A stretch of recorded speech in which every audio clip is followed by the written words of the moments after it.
Қайырлы кеш, құрметті оқырмандарым. Рамазан айында ұстаған оразаларыңыз, дұға тілектеріңіз қабыл болсын.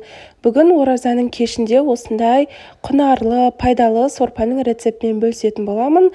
Видеоны өткізбей соңына дейін қарап, каналыма тіркеліп, жанында қоңырау белгісін басып қойыңыздар. Ең алдымен қазанымызға осындай қазы саламыз, және де бір сүйек немесе ет салуға болады. Қазының жан-жағын тігіп қойдым. Тікпесеңіздер зубочисткамен жаңағыдай бекітіп қоюға болады. Енді үстінен салқын су құямыз, толтырып қойдым. Және де газге қойып қатты көзіне қоясыздар, қайнап көбігі шығуы қажет. Етіміз толықтай қайнағанша қамырын дайындап қоятын боламыз. Бір үлкенірек жұмыртқаға жарты шай қасықтай тұз саламыз, жақсылап тұрып араластырамыз.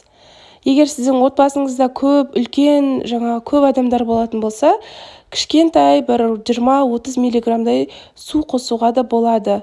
Мен осындай бір жұмыртқаға илеймін, үстінен електен өткізілген ұн саламын, және де қолдың көмегімен жақсылап араластырамыз.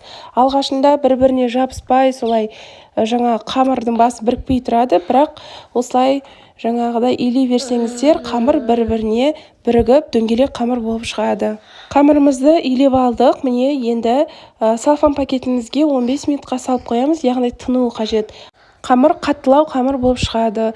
Осы кезде көбігін алатын боламыз. Көбігі қатты қайнап қазанның ішіне түсіп, сорпамен араласып кетпеңіздер. Араласып кетпесін, қарап тұрыңыздар. Көбігін алып болғаннан кейін картопымызды саламыз. Бұл сорпаға тек қана картоп саласыздар. Сәбіз, болгар бұрышы, помидор немесе жаңағыдай пияз салудың қажеті жоқ. Осы картоппен де дәмі керемет дәмді болып шығады.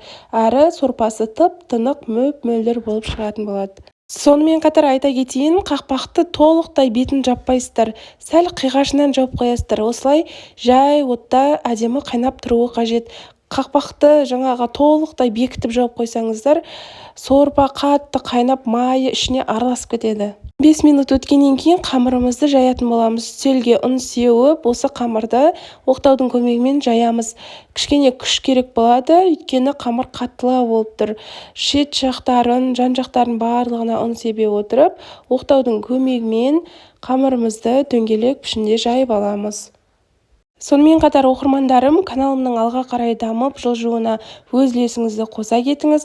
Видео ұнаса лайк басып, комментарий бөлімінде өз пікіріңізді қалдыра кетіңіз.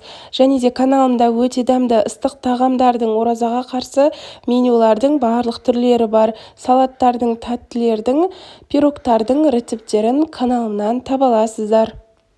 Қолдың көмегімен осы қамырымызды дөп-дөңгелек етіп жайып аламыз. Мен орташа қалыңдықта жайдым. Егер сіздерге жұқа кеспе ұнайтын болса, қамырды одан сайын үлкен етіп жаюға болады. Яғни жұқа етіп жайсаңыздар болады.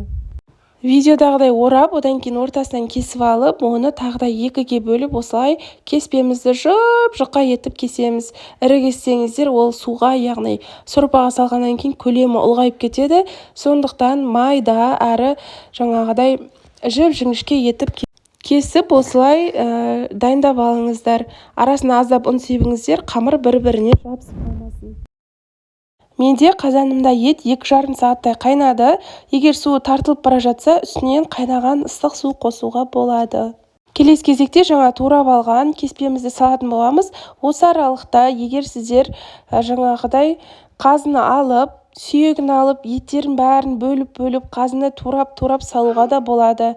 Бұл жерде мен тек кеспесін пісіріп алып, кейін отбасымызда бізде азғантай ғана адам, қазысын бөлек-бөлек дөңгелек етіп, бәрі қайсысына беретін боламын. Негізі етін, қазысын бәрін бөлек ыдысқа түсіріп алып, оны қайтадан турап, осы кеспемен бірге араластырып, салып, қайта қайнатуға да болады. Кеспемізді 4-5 минуттай қайнатамыз. Қақпағын жауып, жай отта қайнатуға да болады, қақпағын ашып қайнатса да болады. Қатты қойып, кеспесі сыртына тасып кетпесін, қарап тұрыңыздар. Осындай тағамымыз дайын болды.